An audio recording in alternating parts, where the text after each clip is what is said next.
The shocking allegations levelled at Sean Diddy Combs have burst the floodgates on salacious claims about an industry many people believe harboured a monster.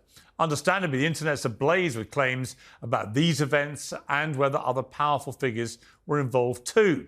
Well, last week I interviewed Jaguar Wright, a singer-songwriter who's made claims about Diddy for years. Those claims had already received a lot of attention in the media across many platforms for many years. And that's the thing about platforms. The reality of the modern world is that pretty much everyone has a platform as long as they have something to say that other people want to hear. That's why we invited her on to be interviewed. The people making these claims have an audience with or without shows like mine. Well, Jaguar Wright unexpectedly made several serious allegations about Jay-Z and Beyonce during that interview. As I said in the moment, they were not present to respond or defend themselves, but now they have. Their lawyers contacted us to say that those claims were totally false and have no basis in fact, and we've therefore complied with the legal request to cut them from the original interview. Where's the 50 Jay-Z competition? That's the one I've been waiting for. I say shame on Piers Morgan. Well, why shame on him and not shame on everybody else? When you have a platform that people actually consider viable and you invite this, it's almost like the beginning. People can't stop talking about 50 Cent leaving Piers Morgan rattled in his own interview. Piers thought he could pull his usual tricks, but he didn't see what was coming when he tried to challenge the King of Queens. Once 50 brought out the receipts, Piers' attitude shifted faster than one of his Twitter spats. The way 50 turned the tables had everyone in the studio stunned. Why doesn't Curtis Jackson tell people that he has a house in Carrollton, and he's had a house in Carrollton for over 7 years? That he comes down here, getting a lay of the land, hiring private investigators to follow people. Dallas, and then you had really wanted to put on for Dallas artists. So I got to get your take on 50 Cent had recently just went to Shreveport, and he put on this whole extravaganza. I hate that. Yeah. Hurricane Chris has come to the blogs and said, how could you come here to our place and not put on those Shreveport legends, and you could spend $500,000 on security to keep the hood out, or to keep the hood from going? Because he don't give none of them about none of them boys. Oh. He don't give a about Louisiana. Because I tell you one thing, the second that Curtis got down there, right before me and my son were separated from each other, we went home for a visit. And the fishing hole that we went to, where fish are normally jumping, all of a sudden died. There was nothing out there. Wow. You could smell the poison in the water, which of course would irrigation, which of course would bring storms around. You know, you gotta like multimillionaires when they start creating tragedies to pretend to be heroes for. Why did Curtis Jackson lie to everybody? Why doesn't Curtis Jackson tell people that he has a house in Carrollton, and he's had a house in Carrollton for over 7 years? That he comes down here, getting a lay of the land, hiring private investigators to follow people around. Let me tell you about the time Piers Morgan walked into the studio like he owned the place.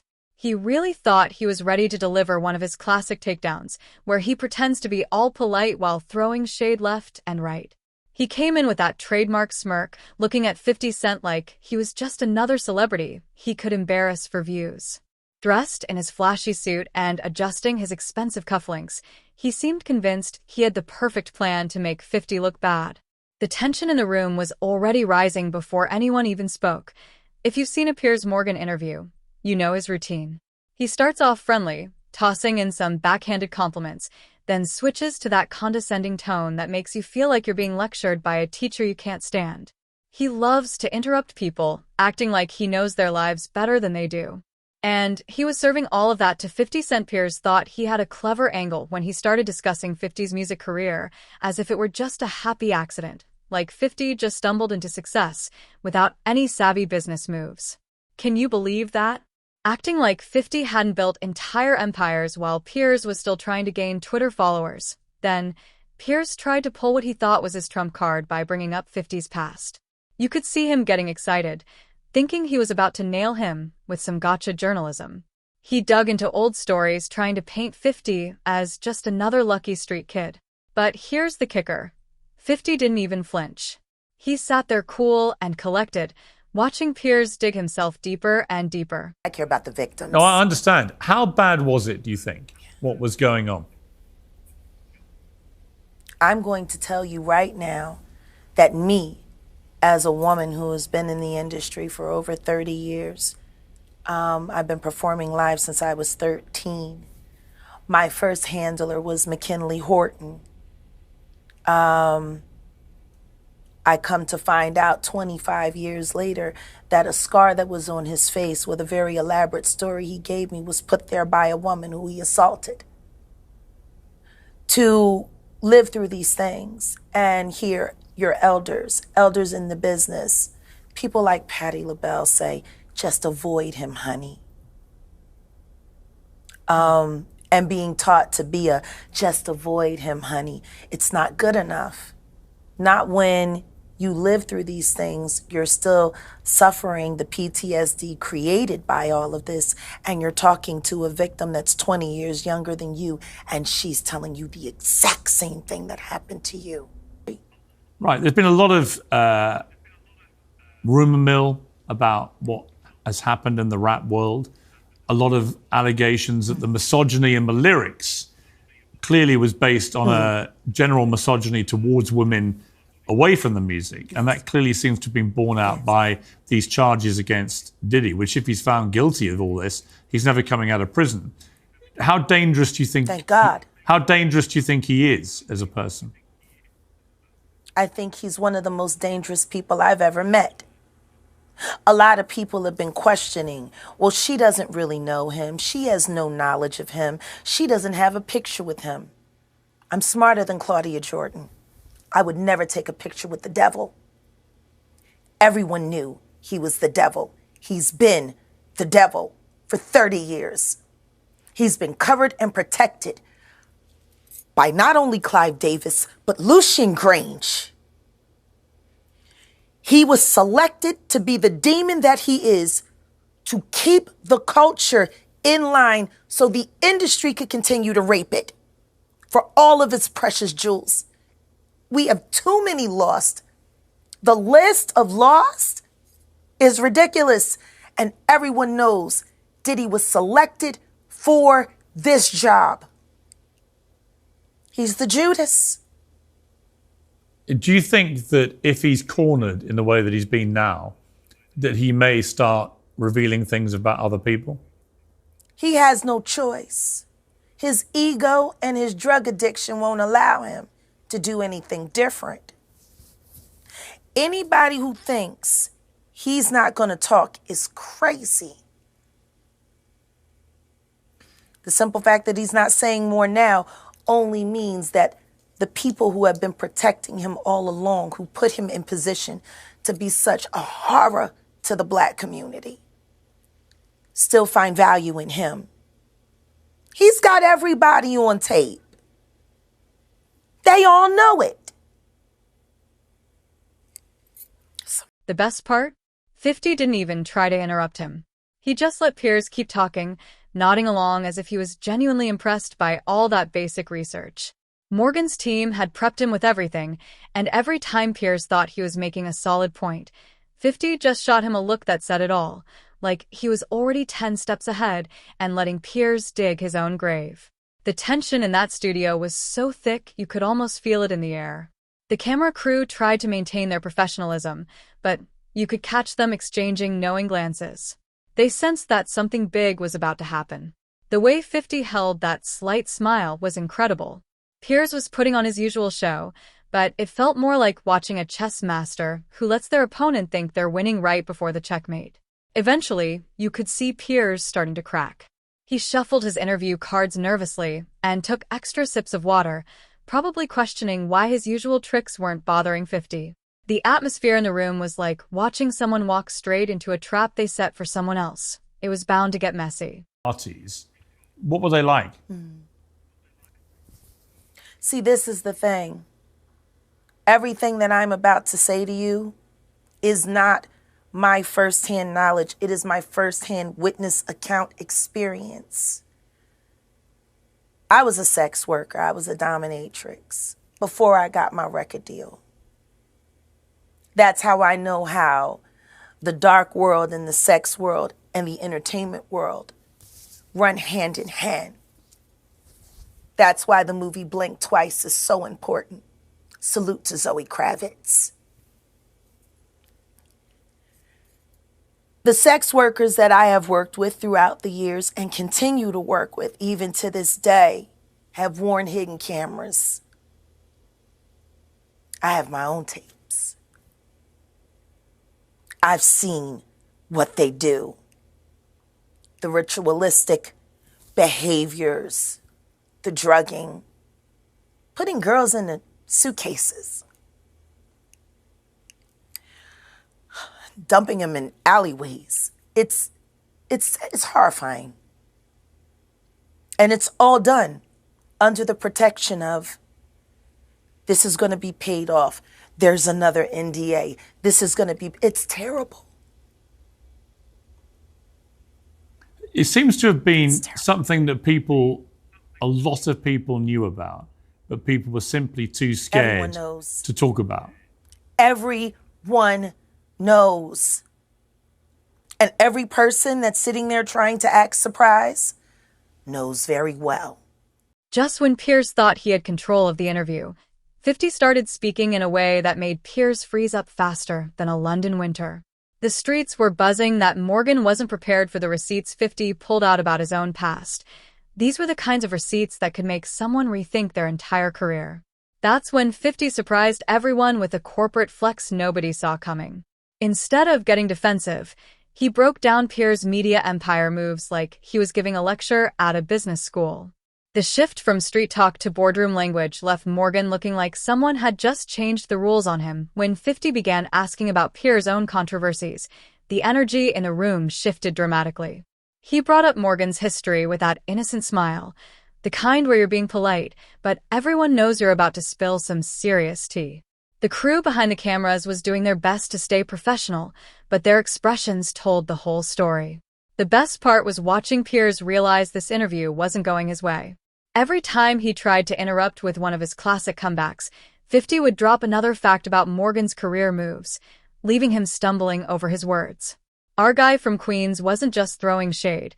He was dissecting Morgan's entire media strategy as if he'd been studying it for months. The whole point of this, like Cat Williams said when he sat with Shay Shay earlier this year, the whole point of this is for them in a coordinated effort to pretend like none of it is real for the public's perception. But everyone knows what's going on, and it's been going on for years. It's been going on before Diddy. See, people keep looking at him like he's the Sputnik that came out of nowhere. This is someone who was designed to be what he is. We got to stop making ditties. And if we're going to do that, then we got to go back. We got to go back to even further, the mentors of these people. Because Diddy was taught how to do what he does systematically, and Clive Davis has been his greatest teacher. Look, Clive Davis is not here to respond to that. Jaguar, Guess they're on vacation. If this goes to court, Jaguar, do you think the world is going to be shocked by what comes out? Oh, absolutely. I just don't know why they are. It's been happening in front of everyone's faces for decades. For decades. How many victims? What's the difference between me and Judy Garland? Social media. How many victims? There was none for her. How many victims potentially do you think there could be? Thousands. Thousands. I've talked to hundreds that I deal with still myself. I think people should really look into that more. I am friends with Albie Shore. I love him. I love his children. I knew Kim. We used to all hang out together at the Kit Kat Club back in the mid-90s when Diddy was first starting his reign. I watched that whole thing happen. And everything that Albert has been through, every attempt on his life that has been ignored by the authorities, it all leads back to Diddy, and everyone knows it. The wiretapping of the phones, putting AirTag on children during visits, These are normal practices that these people do. You could practically see the moment Piers Morgan realized he wasn't dealing with just another celebrity he could bully. 50 started talking about market penetration strategies and media consolidation as if he were leading a masterclass.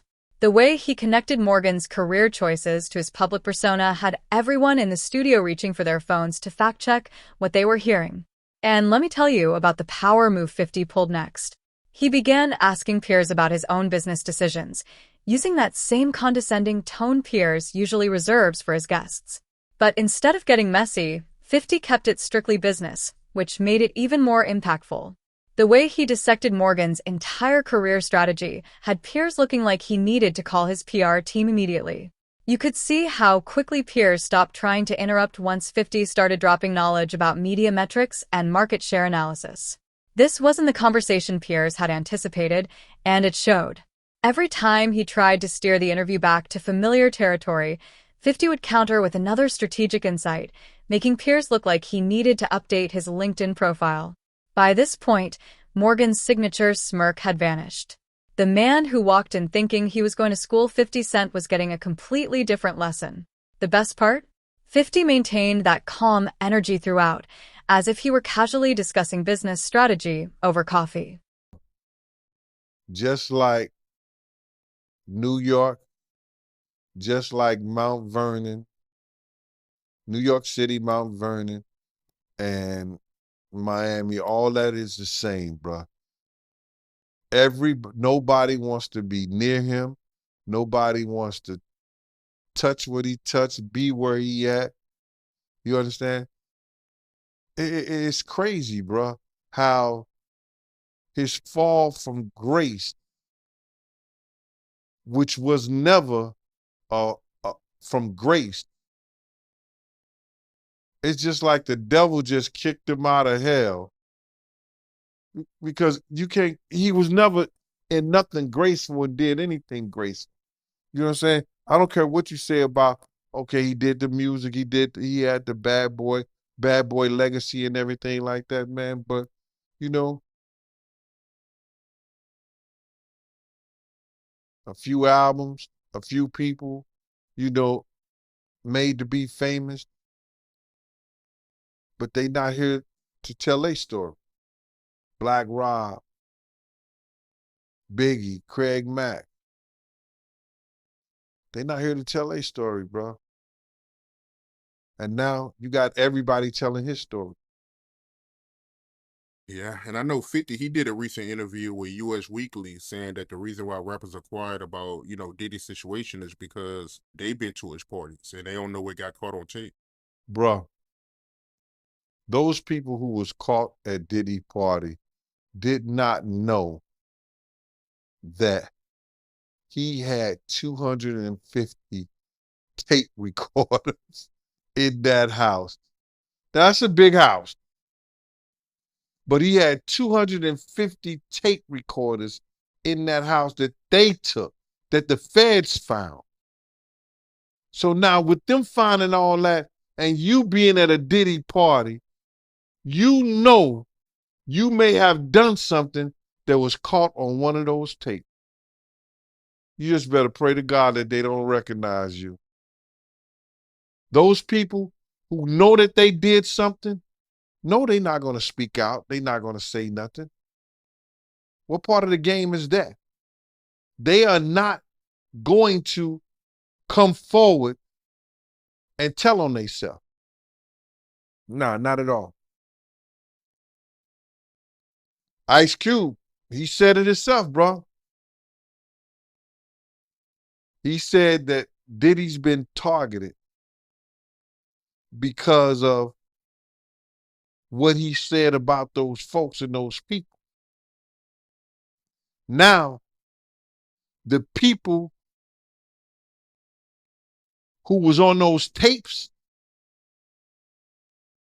may feel like Diddy might be targeting them.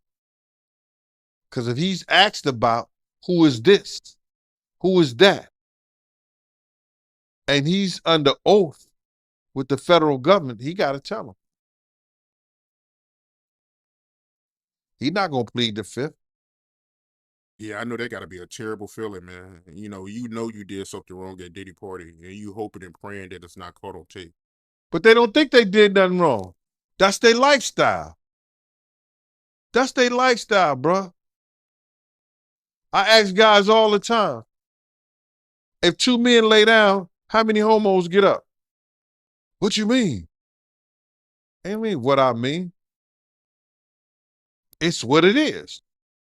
While Piers was still digesting that business lesson, 50 switched up the whole game. You know how some people claim they've got receipts? Well, 50 had the entire CVS inventory of receipts regarding Morgan's fake tough guy persona, and he was ready to scan them one by one. The way 50 exposed Morgan's media strategy was like pulling back a curtain in broad daylight. He broke down how Piers always targets strategic victims, usually women, younger artists, or people he knows can't push back with the same media PowerPoint. 50 wasn't just tossing around accusations. He was connecting the dots between Morgan's Twitter feuds, his interview style, and his entire career path, almost as if he were giving a PowerPoint presentation to the board. Every time Piers tried to jump in with one of his usual comebacks, he stumbled over his words. The man known for his quick wit suddenly found himself struggling to put together complete sentences. You could see him reaching for his water glass more frequently, trying to buy time to think of responses that just wouldn't come. The studio lights must have been extra hot because his forehead was starting to shine. Then 50 went in for the knockout punch. He brought up Morgan's Twitter beefs with such detail that everyone in the studio began reaching for their phones to fact-check him. He listed dates, quotes, and specific incidents where Morgan had attacked people online, but then mysteriously backed down when stronger opponents came into play. The energy in that room shifted so fast it could have caused whiplash. The camera crew tried to stay professional, but you could see them exchanging glances as if to say, "Is he really laying all this out right now?"